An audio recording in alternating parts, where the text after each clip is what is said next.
Yeah. All right, so today Caroline and I are here with Marie. She's here to tell us all about her husband Ralph, who had ALS and was an artist and has submitted some pieces for our show this year. So tell us about you and tell us about Ralph. Well, um, Ralph grew up in China until 2006 when he went to law school in Seattle because he wanted to be an attorney. And so when he was in Seattle, he met a family, the Rosses, and they often had him over for holidays and dinners, and he lived at their house for some time. They were both attorneys, so they were kind of his mentors. And he was quite artistic. When he was little, he would sit by the river and like carve into wood and then do ink pressing on them. And he could also draw anything where like I can't draw. But we have two boys, and so when they wanted to when they wanted something drawn, he could draw it for them. That's a great memory. Hmm. It really is. I'm fascinated with art in general because although I appreciate it, I don't really have that in Yeah. me. I can't draw. Yeah.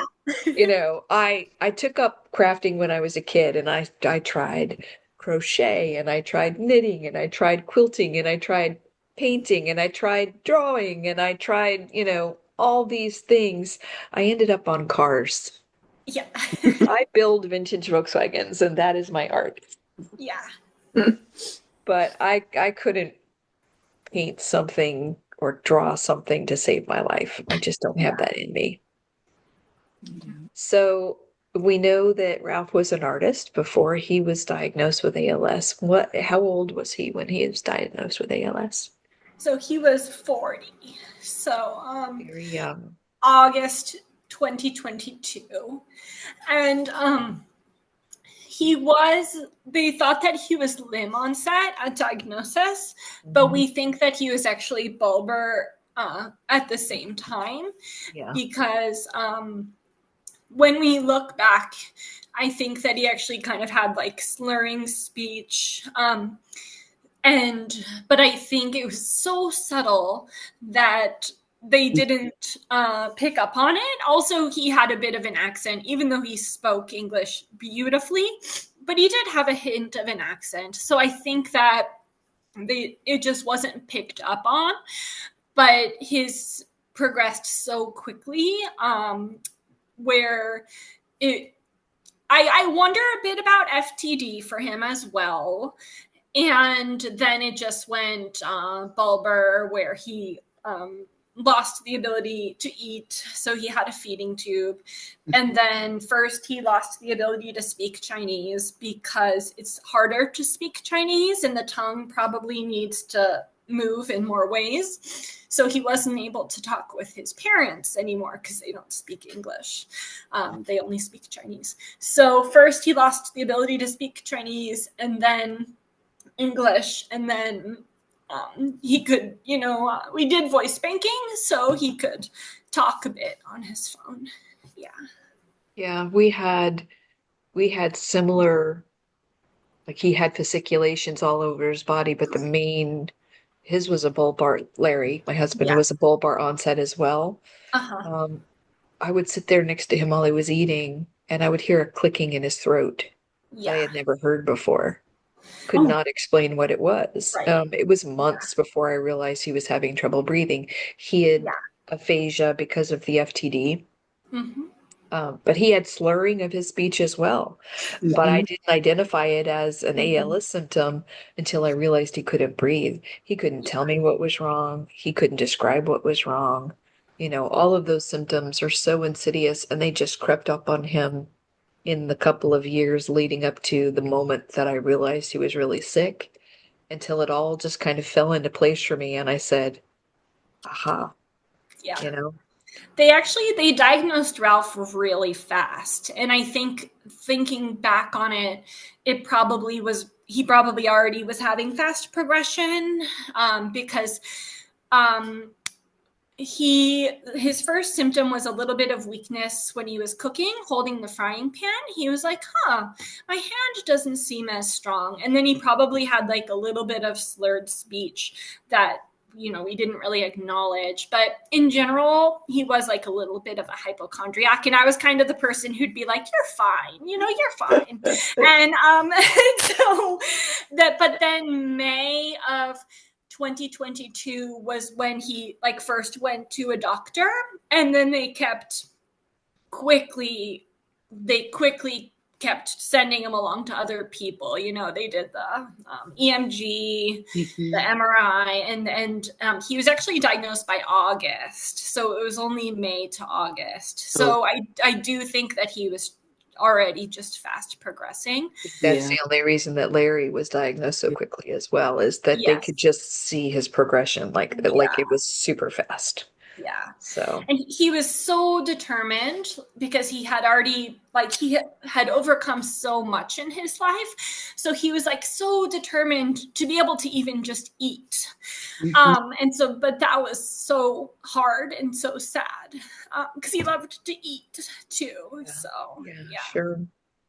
You have to give up an awful lot in this disease, and I know so many people who have taken extreme measures, and that's one of the things that they've done is they've got their G tube and they can't swallow any longer, or they become trached and then they're not speaking any longer. But that's a choice that they make so that they can stick around. They're very, very determined and fighters. I don't know a single ALS patient that isn't one of the best people I've ever met in my life.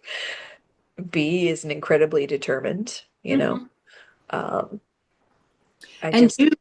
Sorry, Elin. No, you go ahead. You and Ralph have 2 sons, correct? Yes. Yeah, so Sawyer is 11 and then Orion is 5, almost 6. Okay. Yeah. Very nice. Yeah. So he was an artist prior to ALS. Did you notice changes in his artwork after his diagnosis? Yeah, so he loved to take photos. That was the main way that he did art as a grown-up, I guess you could say, because even though when he was little he did the city scenes and the carving out of wood in the ink press, sometimes he would complain later. He was like, my parents made me sit there and do that for a long time. And the art was beautiful, but what he liked to do was take photos. So he had a fancy heavy camera with a big lens. And so he liked to just take wildlife photos, or there were photos of the kids or our pets or things like that. But with his progression, he couldn't hold his camera anymore because it's heavy. So sometimes when we saw something we wanted to take a photo of, because we lived on the water and we could see the mountains, I was snapping some photos. I'm not quite as good at aiming and composing, but he would kind of be like, oh, take a picture. And then he tried to work as long as possible, even though he couldn't really talk. He was typing, and so he was working, and from the windows it looked out over the water, over this lagoon. And he didn't tell me until later in the illness, when he showed me a few of the photo shots that he took with his cell phone. And they always were focused on that white house, and the seasons changed or weather changes, and he would just snap this photo. So after he died, on his phone, I found there was probably about 30 of them. And so I shared them with his work, and they loved them and made them into a photo book for people in the office. Yeah. Very nice. I think those are the pictures you shared with us. I'm going to go ahead and share my screen if that's okay. And let's take a look at some of those pictures. Can you see? Yeah. There we go. Yeah. Oh, beautiful. So you can see the seasons change where the trees, like at this point, it was probably winter because there aren't that many leaves on the trees. And I just think it's amazing how he focused in on that mostly that White House there. Yeah. Mhm. This looks the like it's sunset. Is it sunset or sunrise? It was probably sunrise. We Wow, usually saw a really nice sunrise. Yeah. beautiful. It's so still. The house was really special to Ralph because he loved being near the water. So it gave me a lot of comfort that we were there for him, Right. and he enjoyed it so much. Yeah. Here's the And second one. and they're unedited, so like if it looks blurry, it's just the fog from the weather because Mhm. near Seattle we don't always see the sun or something. Yeah. Right? Yep. I stayed up in oh gosh, what's the name of that town? I've lost it. It's in the mountains north of Seattle, Germantown. Fred, Oh, no, Leavenworth. Leavenworth. Leavenworth. It was Leavenworth. I've got pictures that I took of the Icicle River in Leavenworth that Yeah. this was before you had amazing photo or, pictures on your camera, Mhm. or I mean on your phone. And they didn't come anywhere near what it actually looked like. Mhm. So I could just imagine that this, when he was looking at this, even though all we're really seeing in this image is fog, I can imagine that he saw a lot more detail that the camera didn't actually pick up. Yeah. And especially because it's just a cell phone too. Right. Because he wasn't able to hold his camera anymore. Yeah. Right. So this area is near Seattle, is that right? Yeah. So this is called, we lived on an island called Bainbridge Island. We lived in Seattle for many years. But Ralph loved Bainbridge Island, and you ride this ferry from Seattle to get over there. Or there is a bridge, a small bridge on the north end of the island, so you can get off by car. But even back in after we got married in 2013, he wanted to move to Bainbridge Island. And I was like, no, because it's quite a commitment with traveling by ferry. Mhm. And we both worked in Seattle. And I was like, oh, no, we need to stay in Seattle. But we moved in Mhm. 2021 was Mhm. when we moved. So it was 1 year before he was diagnosed, but I'm like sometimes I think everything is meant to happen like for a reason. So I was glad that we made it here for him. Yes. Yeah. Yes. Absolutely. 100%. Mm-hmm. Is Bainbridge Island large enough to have a school, or did the kids also go to school off the Yeah, island? it's about the size of Manhattan, Okay. but only has about maybe 30,000 people living on it. But yeah, it has schools, no hospital, and Mm. it's a bit of a healthcare desert. So that was a challenge when Ralph had ALS. We had to go to Seattle to the ALS clinics, and so we would go by ferry, and that was harder for him as he became more uncomfortable. He more had discomfort with like his neck and his head, and he was still walking very shakily until the end. A lot of that was like his determination Yes. to, and how his progression went with the bulbar. I really But feel the same way with Larry. He yeah, he walked the day that he passed. He walked to the yes, bathroom, and yep, he yeah, hadn't walked well in 3 or 4 days, but that morning he got up and he went to the bathroom on his own because he yeah, was just going to, by golly, yeah, and he did. yeah. But we had an amazing family care doctor on the island who had treated people with ALS before, and like we wouldn't have made it through without his support, because he would call me even on weekends, and they would, get us in to see them right away, and they could help with his feeding tube. And so when he was diagnosed, people were like, "Are you going to move back to Seattle?" And I didn't even consider it. I was like, "Nope." And then sometimes people were like, "Well, how did you do it?" And I was like, "We just, just You had just to." do what you have to do every day.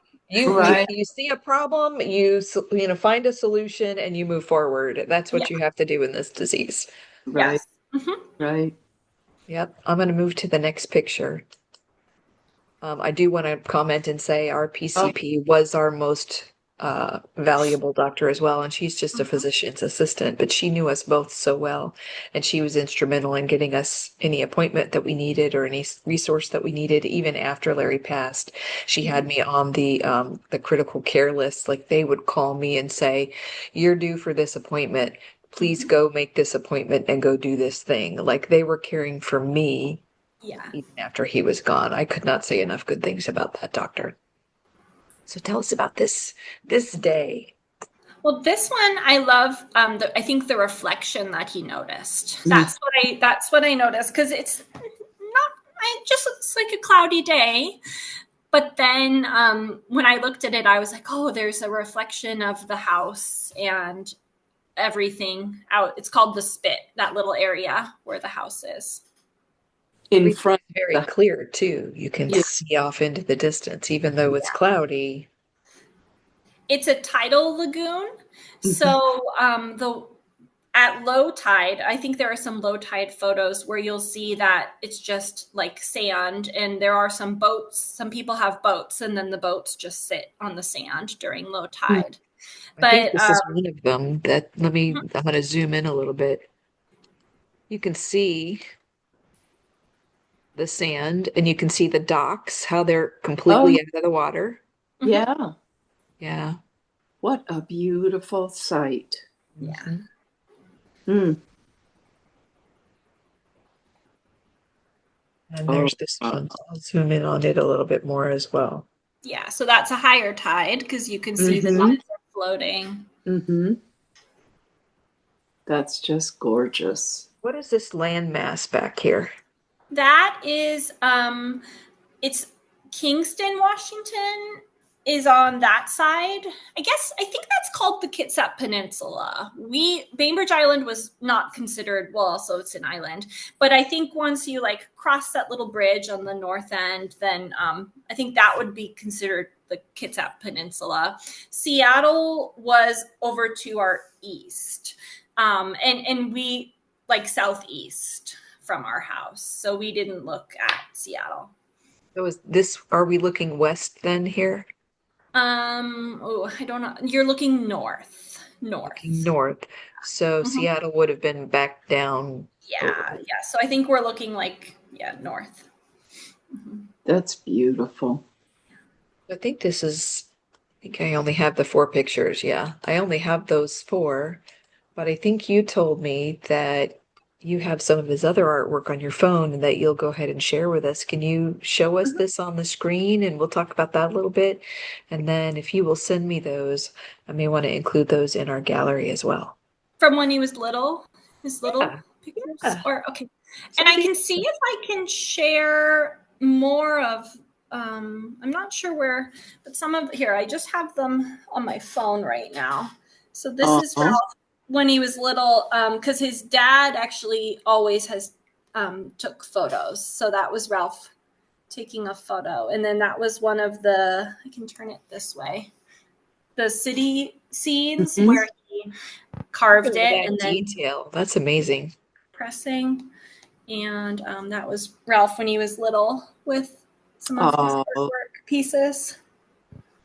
And Where drawing. in China was he? Wuxi, it's about like an hour from Shanghai. Okay. And then I think I have some more on my phone. I can also share with you more. I'll show you, because this is like low tide. This is a low tide one Oh, where you that's can that see. same Oh, image. Look at yeah. that. Yeah. Yes. Send us that one too. I definitely want to Okay. put that one in the gallery also. Do you have any too did you get any snow up there? We didn't get that much snow. It's kind of an interesting thing because when we used to live in Seattle years ago, well, maybe it's global warming because I feel like we used to get more snow.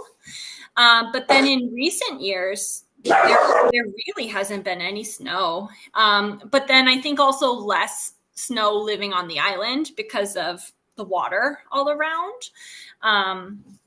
But so it's been warmer in the winters because I actually had an elephant ear plant that survived all winter long, and it was still fine after the winter. Even in Yeah. Florida, they will die back when you leave them outside and then have to completely start all over again. So, Yeah. can you tell us a little bit more about his work, like his work, like what he did for a living? Yeah, so he was an immigration attorney. So he helped people who either were immigrating to the US or like employment immigration.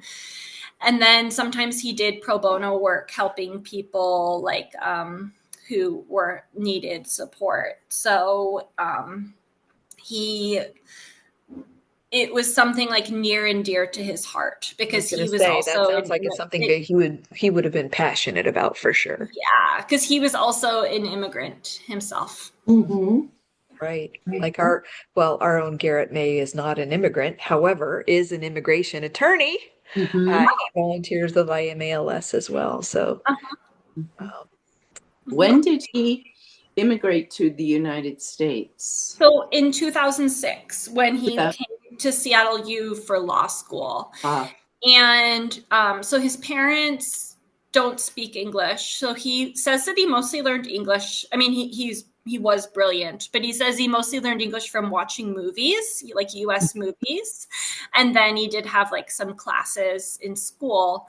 But he spoke English so well. And he also passed the boards, or what are they called? Mm-hmm. bar He exam. passed them, yeah, the bar exam, passed them on his first try, even though English was his Wow. second language and he didn't grow up speaking English. Yeah. Wow, that's determination. Yeah. Yeah. So, yeah, he was really hardworking. Oh, that's So, wonderful. tell me a little bit, what's your favorite memory around Ralph creating art?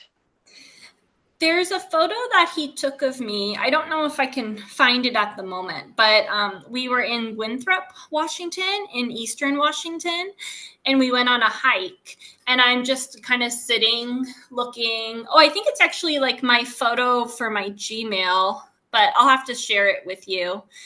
And I'm wearing a hat, and I love that photo. There's also another one that he took of me when we were on a hike up near Lake Crescent out on the Olympic Peninsula. And I was walking with my dog, and then he took a photo of us, and there's just like these huge, tall green trees. And then we look so little. So, yeah. Mm-hmm. Thing I like about looking at pictures that other people take, whether it was my children or anybody, I love seeing the world through somebody else's eyes, Mm-hmm. from their perspective. Mm-hmm. Our children especially often see things that we don't see ourselves.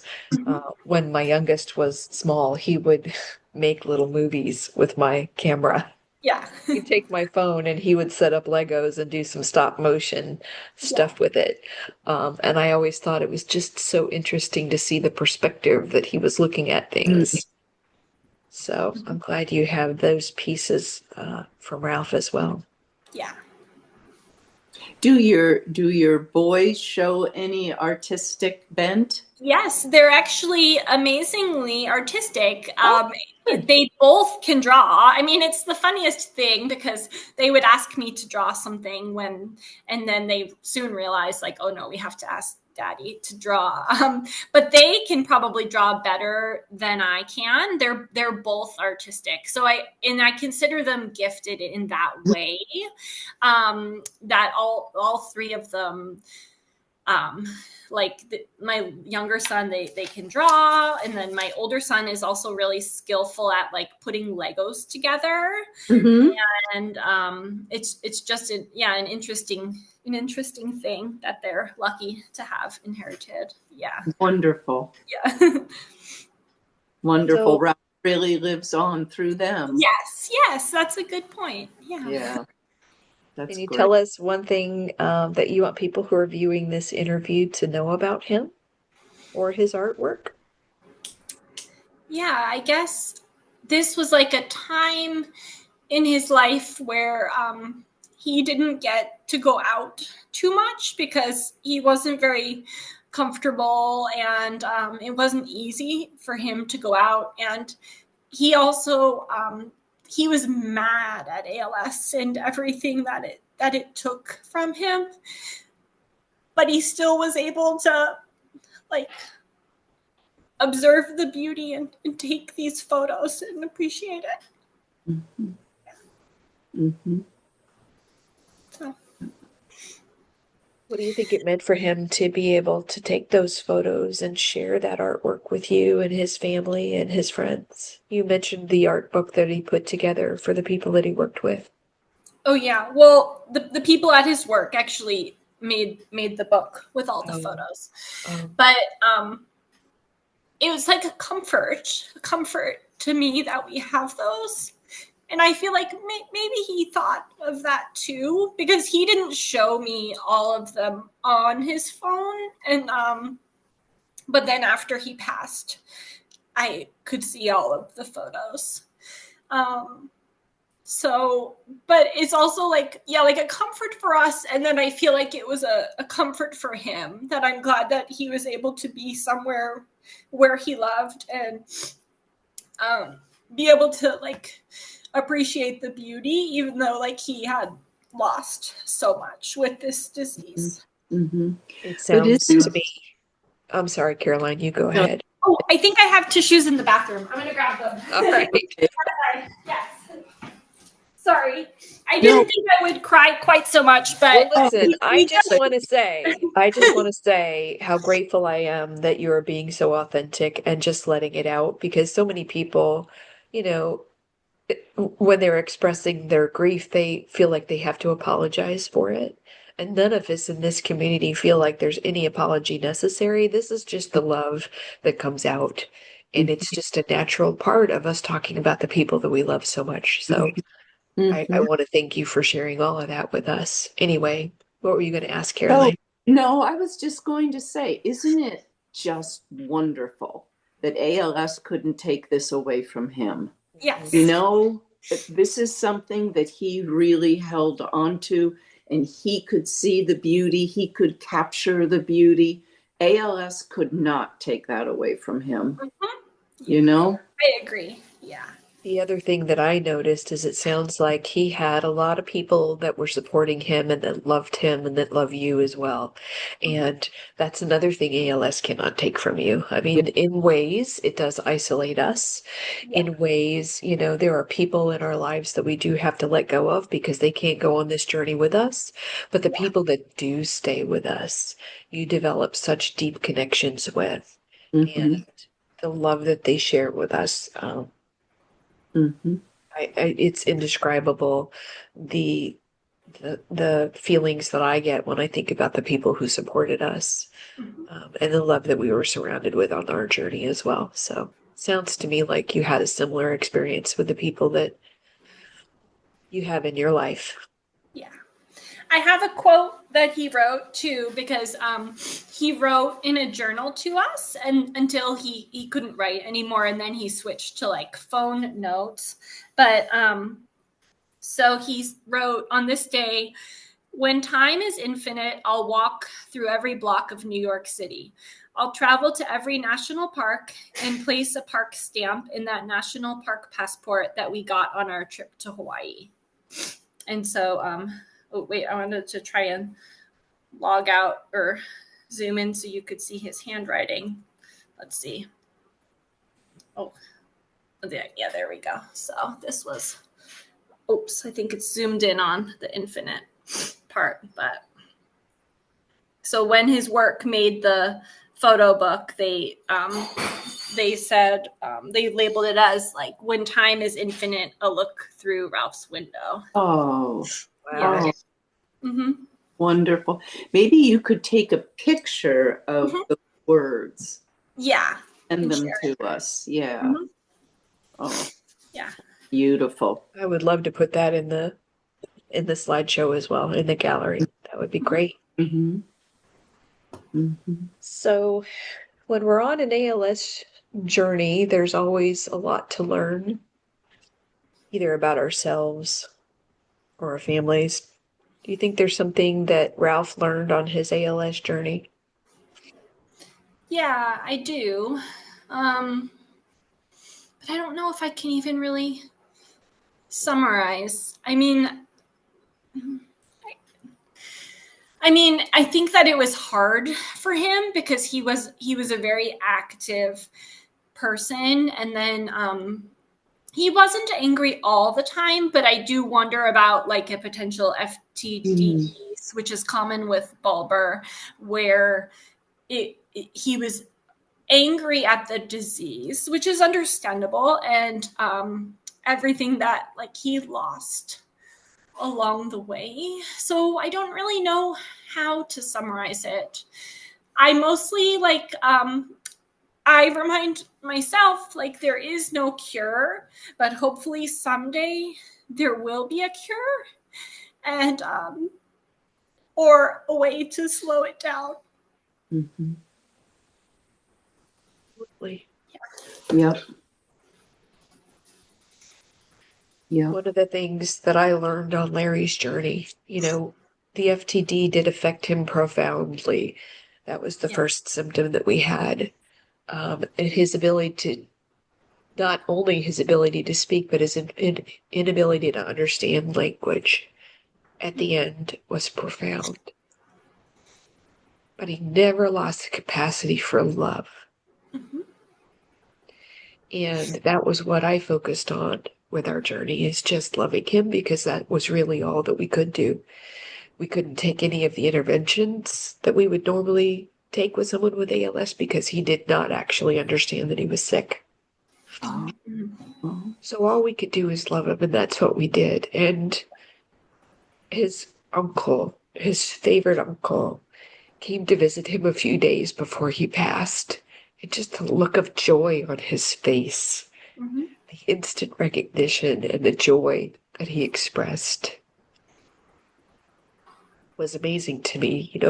That was a part of his personality. That's something that he never lost. Um, so that's something that I focus on as well whenever I'm talking to people in this situation, that we lose a lot of our capabilities, we lose friends, we lose, financial stability, but we gain so much love on this journey. Mm-hmm. I hope that there will be more funding or research, because I've heard that like it's not an incurable disease, but it's an underfunded disease. And then we have a family friend who's a scientist at University of Washington, and so he did help us throughout the journey, because we tried all the various medications. Like Ralph was on Relivrio right after it came out, but it didn't, and he did Radicava too, but nothing helped that we can tell, or who knows, maybe it did. But Dave and I would like look up potential articles of things that we could try, and then we could run it past his doctors. And Dave just said it's such a complex disease with how it affects everyone in different ways, that he thinks that it will need to be like, they need to figure out how to like manage it in different ways, kind of maybe with like cancer, but we just don't know enough yet. Mm-hmm. Mm-hmm. Absolutely. Mm-hmm. Organizations like I Am ALS, that's one of the reasons why Caroline and I are here, is Mm-hmm. because we're just not going to stand by and watch it Yeah. bulldoze over people without fighting. You know, Yeah. we are committed to that fight as well. So both of us serve on the legislative committee. We're constantly, you know, working with the government to try to increase funding, um, change laws. If it was not for IMALS, we wouldn't have the Act for ALS. We wouldn't have the no wait for Medicaid Yeah. or Medicare. We, you know, there are so many things that we would not have. Access to critical therapies, early access to critical therapies, and all of that. So, Mhm. we're committed to this. I'm Mhm. committed to it for the rest of my life. As long as I can, I'm going to keep fighting Mhm. because I want to Yep. see a day where people don't have to go through what we went through. Yeah. Hmm. Yep. Me too. Me Yeah. too. Yep. My uncle actually had ALS too. He's not like blood relation, but my uncle from marriage, and so I knew when the doctors started to say that they couldn't rule ALS out for Ralph. I knew what ALS and what it ends up as, and Ralph had kind of like he was so smart and when he was like, well, you know, what are the chances of you having two people in your family with ALS? So I probably don't have ALS. And I was like clinging to that. Yes. Yeah. Yes. I was praying for a brain tumor. Me too. Exactly. Yep. I Yep. never thought I would be praying for a brain Yeah. tumor, but I prayed for that brain tumor. It was Yeah. not to be, but Yeah. Yep. Yep.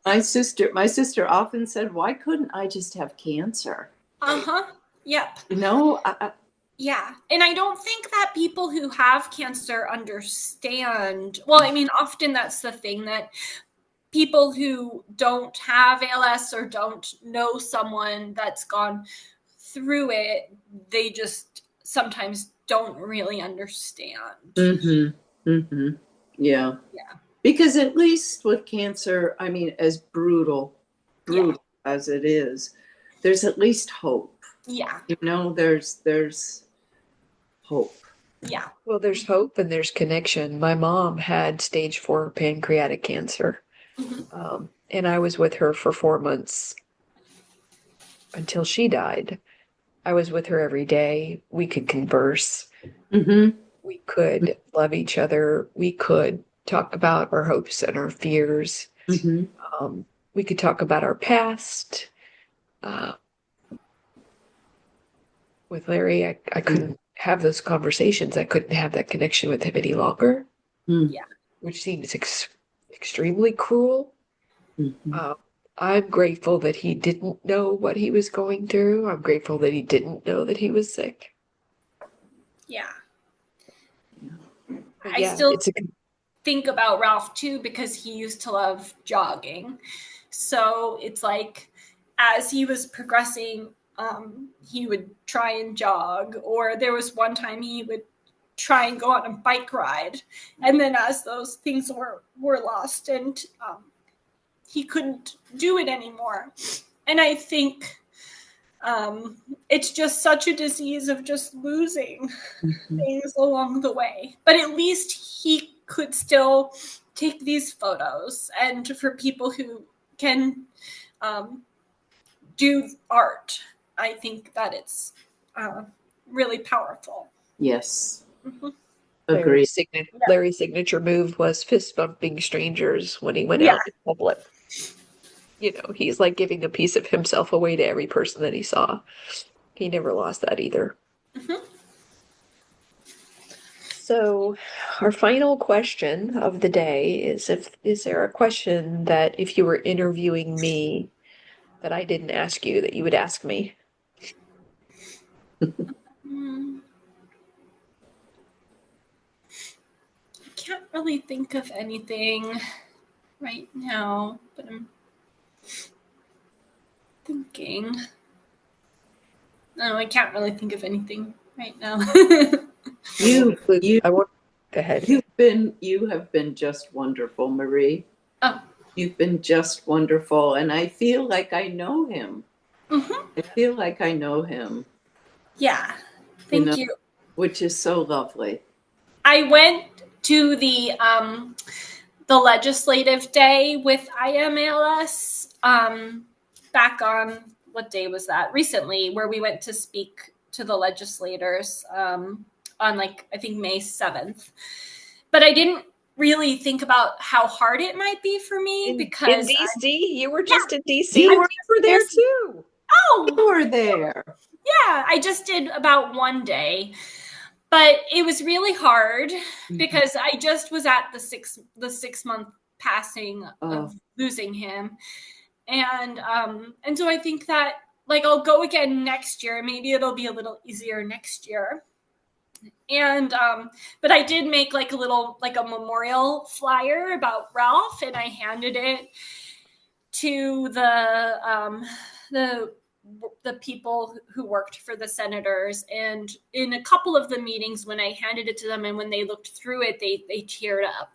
And I thought, okay, that's good, because I think sometimes people don't always know or that much about the disease, and like, yeah, it can affect young people of various ethnicities, and really anyone. Yeah. So. Did you get to come to the flag event at all? I don't remember seeing you there. No, I was going to speak on Saturday when they were going to do like the flags and stories. But then I emailed Michael and Julie, and I was like, I'm sorry. I felt like emotionally exhausting for me that I was like, I can't do that again. Maybe next year. But yeah, it just felt like a little too much. Yeah. And they understand. Yes, they're wonderful. We understand. Yeah. Caroline told her sister's story, and I still have not been able to bring myself to stand up and tell Larry's story. Yeah. I've done some podcasts and I've done a little bit of speaking about him, in smaller settings, but I was not ready to do that yet either. So I can certainly understand. Did you get to go and see the flags at all? No, because I was at the Capitol Hill. That was my other thing where I'm still learning. Like, I was like, oh goodness gracious, I don't know where I'm going. And then I was like, this is so much. Like, had so much admiration for the people who have ALS who were there, because I was like, moving among those buildings and everything, that it was I'm sure so much for them. Yeah. Yep. Was Ralph's flag out there? It should, yeah. I'll look when they share the photos later. But yeah, he had one last year too, and and I submitted for this year too. So he had a flag. Good. Yeah. Okay. Well, Marie, I think you've really done a great job of sharing Ralph with us and sharing yourself with us. I want to thank you. I look forward to showing you what the gallery looks like when we get it finished. Thank you so much for spending this time with us today. Thank you. Thank you both.